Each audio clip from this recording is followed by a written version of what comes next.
আল্লাহর নবী হযরত ইদ্রিস আলাইহিসসালাম একদিন তার ইবাদতখানায় আল্লাহর ইবাদতে মগ্ন ছিলেন।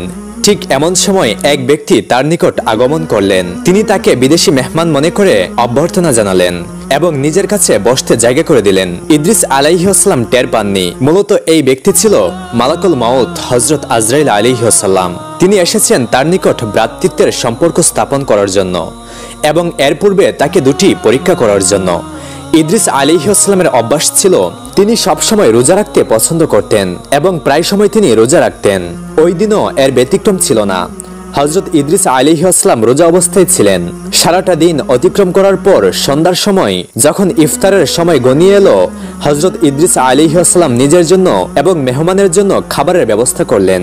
ইদ্রিস আলাইহিসসালাম খাবার থেকে আহরণ করলেন, কিন্তু মেহমান সেখান থেকে বিন্দুমাত্র কোনো খাবার ভক্ষণ করলো না।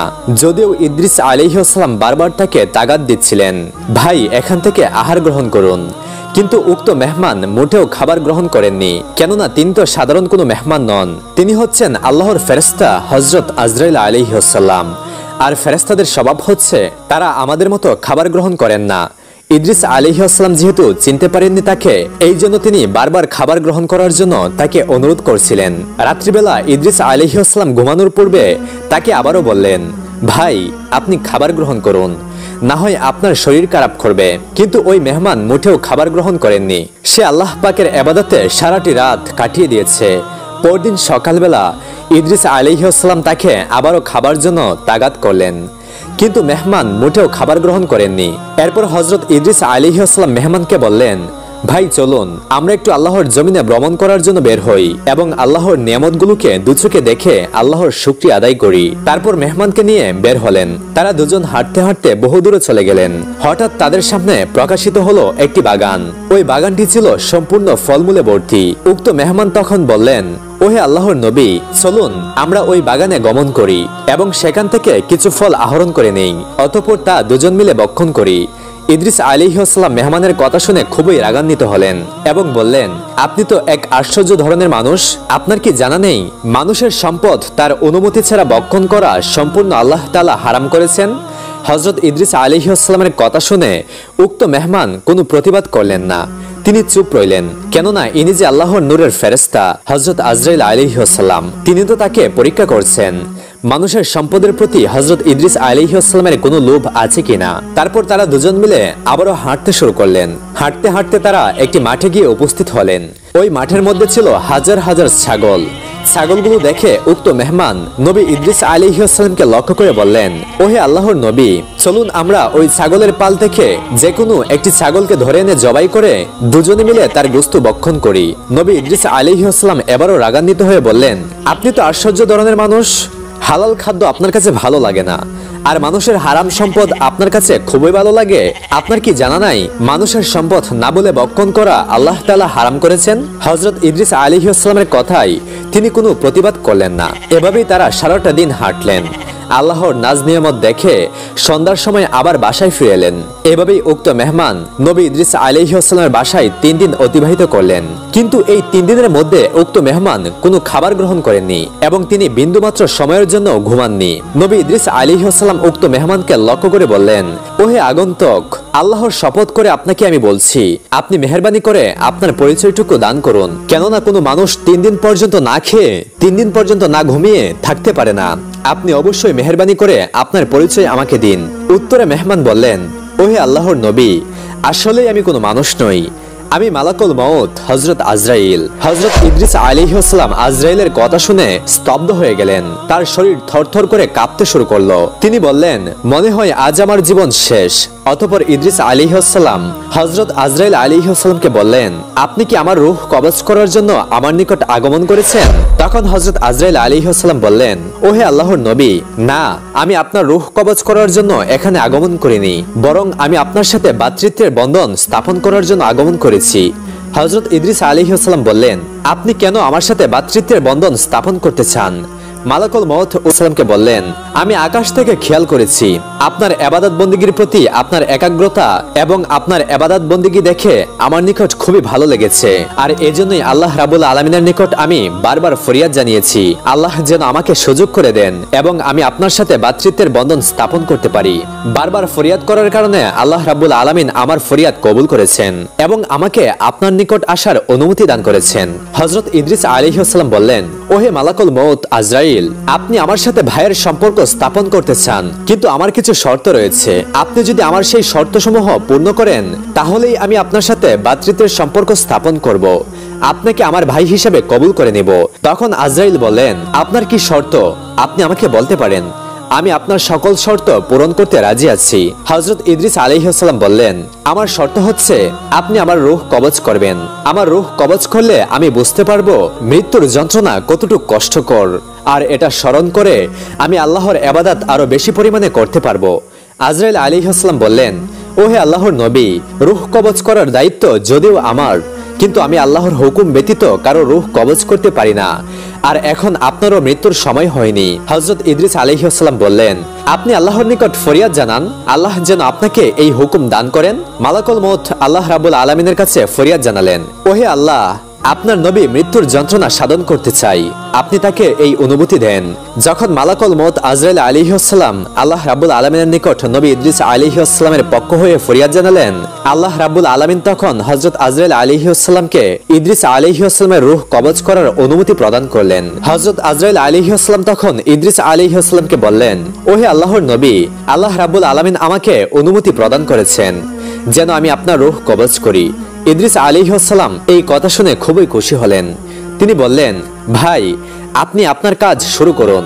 এরপর হযরত আজরাইল আলাইহিস সালাম ইদ্রিস আলাইহিস সালামের রূহ কবজ করার জন্য পরিপূর্ণ প্রস্তুতি নিয়ে তাকে জমিনে শুইয়ে দিলেন। তাকে জমিনে শুইয়ে দেওয়ার পরে ইদ্রিস আলাইহিস সালামের রূহ কবজ করে নিলেন। হযরত আজরাইল আলাইহিস সালাম খেয়াল করলেন যেন ইদ্রিস আলাইহিস সালামের কোনো কষ্ট না হয়, এজন্য তিনি তার রূহ আস্তে আস্তে কবজ করেছিলেন।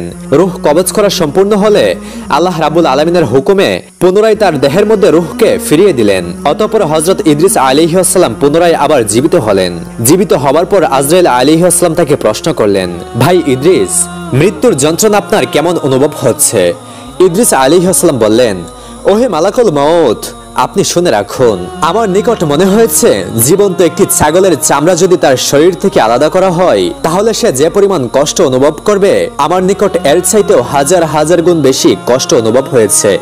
মালাকুল মউত আজরাইল তখন বললেন, ওহে আল্লাহর নবী ইদ্রিস, আপনি শুনে রাখুন, পৃথিবীর শুরু থেকে আজ পর্যন্ত আমি যত মানুষের রূহ কবজ করেছি তার মধ্যে সবচাইতে আপনার রূহ কবজ করার সময় আমি ইহসানের প্রতি লক্ষ্য করেছি যেন আপনার কষ্ট না হয়, কিন্তু এরপরেও যেহেতু আপনার অনেক কষ্ট হয়েছে এজন্য আমি আপনার নিকট ক্ষমা প্রাপ্তি, মেহেরবানি করে আপনি আমাকে ক্ষমার দৃষ্টিতে দেখবেন। হযরত ইদ্রিস আলাইহিস সালাম বললেন, ওহে মালাকুল মউত আজরাইল, আপনি যেহেতু ইচ্ছা করে আমাকে কষ্ট দেননি এজন্য আপনাকে ক্ষমা চাইতে হবে না।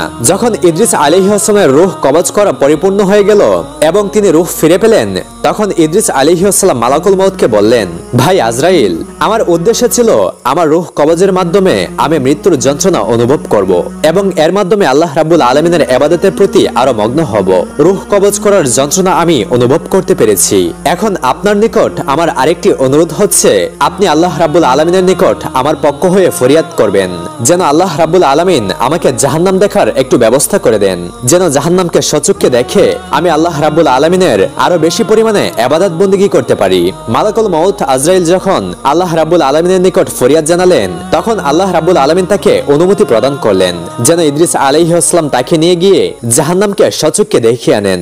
মালাকুল মউত আজরাইল বললেন, ওহে আল্লাহর নবী, আপনি আমার সাথে চলুন, আল্লাহ রাব্বুল আলামিন অনুমতি প্রদান করেছেন যেন আপনাকে জাহান্নাম দেখিয়ে আনি। এরপর মালাকুল মউত আজরাইল হযরত ইদ্রিস আলাইহিস সালামকে নিয়ে রওনা করলেন। তারা দুজন মিলে যেতে যেতে আল্লাহ রাব্বুল আলামিনের তৈরি জাহান্নামের নিকট গিয়ে উপস্থিত হলেন। জাহান্নাম দেখে, জাহান্নামের ভয়াবহতা দেখে এবং শাস্তি দেখে হযরত ইদ্রিস আলাইহিস সালাম একটা চিৎকার দিলেন এবং তিনি ভয়ে বেহুশ হয়ে গেলেন। হযরত ইদ্রিস আলাইহিস সালাম জাহান্নাম সম্পূর্ণ দেখার পরে তিনি দু চোখের পানি ছেড়ে দিলেন এবং কাঁদতে শুরু করলেন। জাহান্নামের বিভীষিকাময় শাস্তি দেখার পরে ইদ্রিস আলাইহিস সালাম আজরাইল আলাইহিস সালামকে বললেন, ভাই, আপনি আমাকে মৃত্যুর যন্ত্রণা আস্বাদন করিয়েছেন, আপনি আমাকে জাহান্নাম দেখিয়েছেন। এই দুইটার মাধ্যমে আমার হৃদয়ে আল্লাহর ইবাদত বন্দেগী আরো বেশি বেশি করার জন্য ইচ্ছা হচ্ছে। আমি সারা জীবন যতদিন বেঁচে থাকি ততদিন পর্যন্ত আমি একনিষ্ঠভাবে আল্লাহ রাব্বুল আলামিনের ইবাদত বন্দেগী করে যাব এবং আমার উম্মতদেরকে সবসময় বুঝাবো আমি সচক্ষে জাহান্নাম দেখেছি এবং মৃত্যুর যন্ত্রণা আমি আস্বাদন করেছি।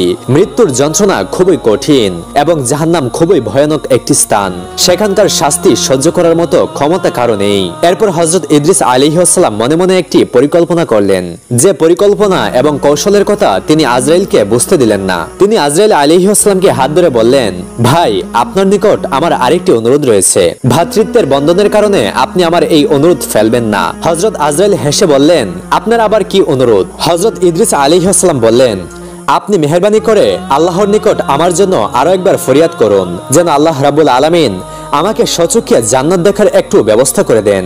বারবার যখন ইদ্রিস আলাইহিস সালাম অনুরোধ করছিলেন তখন মালাকুল মউত আজরাইল আল্লাহ রাব্বুল আলামিনের নিকট ফরিয়াদ জানালেন, ওহে আল্লাহ, আপনার নবী জান্নাতকে সচক্ষে দেখতে চাই। মালাকুল মউত আজরাইল আলাইহিস সালাম যখন আল্লাহ রাব্বুল আলামিনের নিকট ফরিয়াদ করলেন তখন আল্লাহ রাব্বুল আলামিন হযরত ইদ্রিস আলাইহিস সালামকে সচক্ষে জান্নাত দেখার অনুমতি প্রদান করলেন। হযরত ইদ্রিস আলাইহিস সালাম আল্লাহ রাব্বুল আলামিনের তরফ থেকে অনুমতি পেয়ে শুকরিয়া আদায় করলেন এবং সেজদা করলেন। তারপর মালাকুল মউত আজরাইল আলাইহিস সালাম হযরত ইদ্রিস আলাইহিস সালামকে সাথে নিয়ে রওনা করলেন। দুজনে যেতে যেতে জান্নাতের দ্বারপ্রান্তে গিয়ে উপস্থিত হলেন। আজরাইলের সাথে জান্নাতের দিকে যেতে যেতে ইদ্রিস আলাইহিস সালাম মনে মনে একটি পরিকল্পনা করলেন।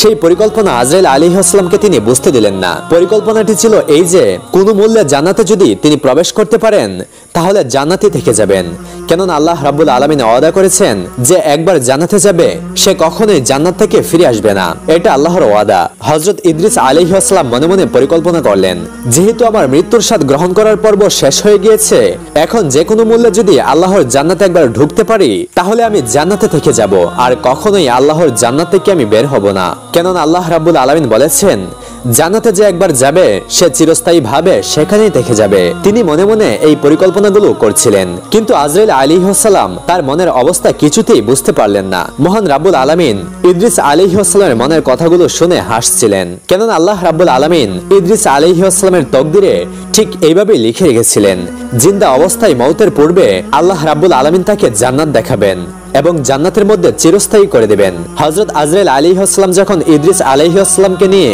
জান্নাতের দরজায় উপস্থিত হলেন, ঠিক ওই মুহূর্তে আজরাইল আলাইহিস সালাম ইদ্রিস আলাইহিস সালামকে বললেন, ভাই ইদ্রিস, এই যে জান্নাত, আপনি জান্নাতে প্রবেশ করুন, কিন্তু শর্ত হচ্ছে আপনার পায়ে যে জুতা রয়েছে সেই জুতাকে আপনি জান্নাতের বাইরে রেখে যান। অতঃপর জান্নাতের যত নাজ নিয়ামত রয়েছে সকল নাজ নিয়ামত আপনি উপভোগ করে আপনি আবার আমার কাছে ফিরে আসবেন। আমি আপনার জন্য বাইরে অপেক্ষা করছি। যখন আমি আপনাকে ডাক দিব এবং দুনিয়ায় ফিরে যাবার আমাদের সময় হবে, ঠিক ওই মুহূর্তেই আপনাকে ডাক দিলে আপনি আমার নিকট চলে আসবেন। আপনাকে নিয়ে আমি পুনরায় আল্লাহর জমিনে নেমে যাব। আজরাইল আলাইহিস সালাম ইদ্রিস আলাইহিস সালামের মনের কথা জানতেন না, সে কল্পনাও করতে পারেনি ইদ্রিস আলাইহিস সালাম মনে মনে কি চিন্তা করছেন। ইদ্রিস আলাইহিস সালাম আজরাইল আলাইহিস সালামের কথা শুনে জুতা বাইরে রাখলেন এবং আল্লাহর জান্নাতে তিনি প্রবেশ করলেন। আল্লাহর জান্নাতের নাজ নিয়ামত, যত সৌন্দর্যতা, জান্নাতে যত আরাম আয়েশ, সবকিছুই ইদ্রিস আলাইহিস সালাম এক এক করে উপভোগ করতে লাগলেন। তিনি জান্নাতের নাজ নিয়ামত যতই দেখছেন তার চোখ ততই শীতল হয়ে যাচ্ছে। তিনি জান্নাতের নিয়ামত দেখছেন আর কিছুক্ষণ পরপর আলহামদুলিল্লাহ বলে আল্লাহর শুকরিয়া আদায় করছেন, অতঃপর সেজদায় অবনত হচ্ছেন। তিনি যতই জান্নাত দেখছেন ততই তিনি জান্নাতের প্রতি আকৃষ্ট হয়ে যাচ্ছেন। দীর্ঘ সময় যাওয়ার পর আজরাইল আলাইহিস সালাম জোরে একটি চিৎকার দিয়ে ডাক দিলেন, ওহে আল্লাহর নবী ইদ্রিস, আপনি ফিরে আসুন, আমাদের দুনিয়ায় যাবার সময় হয়ে গিয়েছে। এখনই আমরা দুনিয়ার দিকে রওনা করব এবং আপনাকে দুনিয়ায় রেখে আমি আমার কর্মে ব্যস্ত হয়ে যাব, কেননা আল্লাহ রাব্বুল আলামিন বিশাল এক দায়িত্বের বোঝা আমার উপর অর্পণ করেছেন। ইদ্রিস আলাইহিস সালাম আজরাইলের ডাক শোনা মাত্রই তিনি জান্নাত থেকে বেরিয়ে আসছেন। তিনি আস্তে আস্তে অগ্রসর হয়ে জান্নাতের বাইরে আসলেন। জান্নাতের বাইরে এসে জুতা পায়ে দিয়ে আবার দৌড় দিয়ে জান্নাতের মধ্যে ঢুকে গেলেন। আর ইদ্রিস আলাইহিস সালামের এই কাজ দেখে আজরাইল আলাইহিস সালাম বললেন, ভাই, আপনি কেন আবার জান্নাতের মধ্যে ঢুকলেন? আমাদের তো এখনই দুনিয়াতে যেতে হবে। ইদ্রিস আলাইহিস সালাম বললেন, আপনার সাথে আমার শর্ত ছিল আমি যেন জান্নাত দেখে আবার ফিরে আসি এবং আমার জুতা যেন আমি বাইরে রেখে যাই। আমার ওয়াদা মতো আমি আমার জুতাকে বাইরে রেখে গিয়েছি এবং জান্নাত ঘুরে দেখে আবার বাইরে বেরিয়ে এসেছি। তো আপনার সাথে যে ওয়াদা করেছিলাম সে ওয়াদা তো আমি পূর্ণ করেছি। হয়তো আপনি একটি কথা ভুলে গিয়েছেন, মহান আল্লাহ রাব্বুল আলামিন ওয়াদা করেছেন মওতের পর জাহান্নাম দেখার পরে যে ব্যক্তি জান্নাতে প্রবেশ করবে সে চিরস্থায়ী ভাবে জান্নাতে থেকে যাবে, কখনো সে জান্নাত থেকে বের হবে না। আপনি আমার রূহ কবজ করেছেন, অর্থাৎ আমার মওত হয়েছে। আমি জাহান্নাম দেখেছি, অতঃপর জান্নাতে ঢুকেছি। জান্নাতের নাজ নিয়ামত দেখে পুনরায় আবার ফিরে এসে আপনার ওয়াদা রক্ষা করেছি। অতএব এবার আপনি ফিরে যেতে পারেন, আমি জান্নাত থেকে বের হচ্ছি না। ইদ্রিস আলাইহিস সালাম যখন বের হতে অস্বীকৃতি জানালেন তখন আজরাইল আলাইহিস সালাম জোরাজুরি করতে লাগলেন। ইদ্রিস আলাইহিস সালাম নাছর বান্দা, তিনি বের হয়ে আসবেন না বলে জেদ করে বসলেন। আজরাইল আলাইহিস সালাম তখন আল্লাহ রাব্বুল আলামিনের নিকট বললেন, ওহে আল্লাহ, আপনি বললেন বিদায় আমি তাকে দুনিয়া থেকে জান্নাতে এনেছি, সে জান্নাত ঘুরে দেখেছে, কিন্তু এখন সে জান্নাত থেকে ফিরে যেতে চাচ্ছে না। হে রাব্বুল আলামিন, আমি এখন কি করব? আপনি একটা ফয়সালা করুন। আল্লাহ রাব্বুল আলামিন তখন বললেন, ওহে মালাকুল মউত, তুমি তোমার কাজে চলে যাও। আমি আমার নবী ইদ্রিসের নসিবে ঠিক এইভাবে লিখে রেখেছিলাম, সে জান্নাতে এভাবেই আসবে এবং জান্নাতে থেকে যাবে। অতএব তুমি তোমার কাজে চলে যাও, আমার ইদ্রিসকে জান্নাতের নাজ নিয়ামত উপভোগ করার সুযোগ করে দাও। আল্লাহ রাব্বুল আলামিনের হিকমত যখন হযরত আজরাইল আলাইহিস সালাম বুঝলেন তখন আজরাইল আলাইহিস সালাম হাসতে হাসতে ইদ্রিস আলাইহিস সালামকে সালাম দিয়ে সেখান থেকে ফিরে আসলেন।